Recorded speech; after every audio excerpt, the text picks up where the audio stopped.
So this next topics evolution as हामी evolutionको चाहिँ केही इम्पोर्टेन्ट क्वेसनहरू एमसिक्यूहरू गर्न गइरहेका छौँ है। Let's start. फर्स्ट क्वेसन के रहेको छ भनेपछि हेरिडिटी एन्ड इभोल्युसन आज पोस्टुलेटेड बाई कसले गरेको हेरिडिटी र भेरिएसनलाई भनेको छ। सुरुमा चाहिँ हुगोडी भेराइज, त्यसपछि डार्विन, त्यसपछि लेमार्क, त्यसपछि ओपारिन। लेमार्कलाई एक्वायर क्यारेक्टर आला, डार्विनको लागि नेचुरल सिलेक्सन आला, ओपारिनको लागि चाहिँ मिरल र इभेट भन्ने भइसक्यो। त्यसपछि बचेको के भन्दाखेरि हुगोडी भेराइज है। सेकेन्ड क्वेसन के छ भन्दाखेरि Charles Darwin theory of evolution is based on केमा बेस्ड छ भन्छ environments, chromosome pairing, mutation. So यो तिनटै के हो रङ। लास्टको के हो यो नेचुरल सिलेक्सन है। देन हाम्रो चाहिँ मोस्ट एक्सेप्टेड थ्योरी चाहिँ कुन हो भन्छ। मोस्ट एक्सेप्टेड थ्योरी भनेको चाहिँ हाम्रो अबायोजेनेसिस हो है।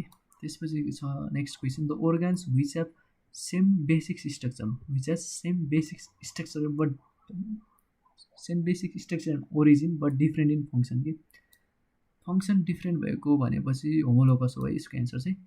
अब wings of birds and insect are analogous हो है, किनकि तिम्रो हेर्छौ भने विन्स अफ बर्ड्स एन्ड इन्सेक्टको फङ्सन चाहिँ सेम हुन्छ कि फङ्सन सेम हुन्छ तर तिनीहरूको ओरिजिन र स्ट्रक्चर चाहिँ डिफ्रेन्ट हुन्छ कि। सो त्यो होमोलोगसको चाहिँ डिफ्रेन्ट इन फङ्सन हो भनेपछि एनालोगसको चाहिँ सेम इन फङ्सन हुनुपर्छ।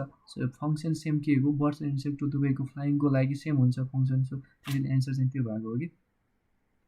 अनि नेक्स्ट क्वेसन के छ भन्दाखेरि द फिन्स अफ फिसर्स एन्ड फ्लिभर्स अफ ओइल सेम हो है, सेम क्वेसन हो। Different in basic structure and origin but same in function हो त्यसको पनि है।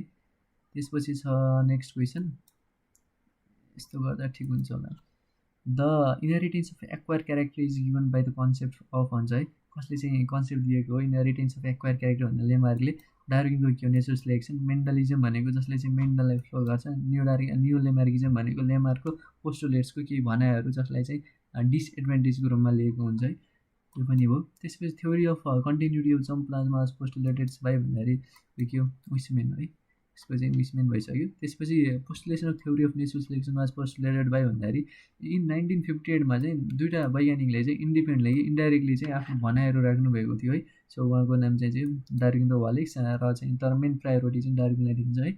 The organs have same function but different in structure and origin. Different in structure and origin same function भनेपछि त हाम्रो के भयो यसको एन्सर एनालोगसको। त्यसपछि द म्युटेसन थ्योरी भन्ने छ वाज पोस्टुलेटेड बाई हुगोडी भेराइज भन्ने आउँछ म्युटेसन थ्योरी है, थाहा भएको कुरा। त्यसपछि गएर नेक्स्ट के छ भन्दाखेरि which of the following is a living fossil, यो भएको आर्सिपेट्रस भइसक्यो, यो पनि सक्यो। अनि which of the following is a connecting links between animals and plant kingdom र एनिमल किङडमको चाहिँ के हुने इग्लुना पछाडिदेखि परेको क्वेसन हो। फाउन्डर अफ प्लेन्टोलोजी भनेपछि यो जर्ज भन्ने जाना आउँछ त्यो हेर्ने है। त्यसपछि main Darwinism of main ड्रब्याक्स of Darwin's theory हुन्छ है, भेरिएसन है। 100% भेरिएसनलाई चाहिँ डिफाइन टर्म्स चाहिँ गर्नुभएको थियो तर चाहिँ एक्सप्लेन गर्नुभएको थिएन है। अनि अर्लिएस्ट भनेको यो हेटेरोटप्स हुन्छ है, हेटेरोटप्स हुन्छ। नेक्स्ट भन्छ 3 stage of evolution as given by भन्छ मोडर्न बायोलोजिस्ट भन्ने हुन्छ। 3 स्टेज अफ इभोल्युसन भनेको केमोजेनी, हेट्रोजेनी, बायोजेनी भन्ने कुरा हो। ओपारिन रेलन थ्योरी है। The sun and the stars are formed from the भन्छ clouds of gas and cosmic dusts भन्ने हुन्छ।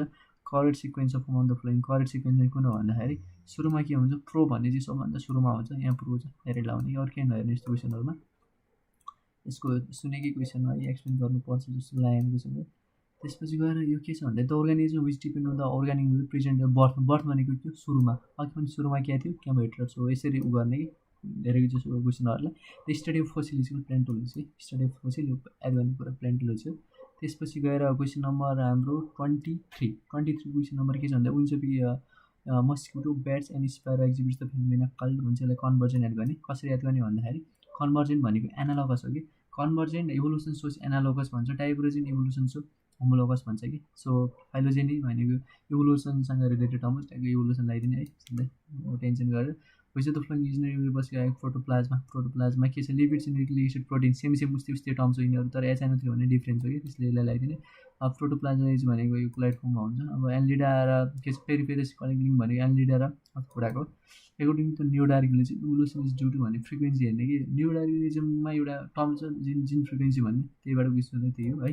त्यसपछि त्यसपछि के छ भन्दाखेरि क्वेसन नम्बर 29मा चाहिँ the set of muscle response hearing मोमेन्टको लागि बेस्टिसल हुन्छ। अनि यो ड्युरिङ भर्टिब्रेट ब्रेन्स इभोल्युसन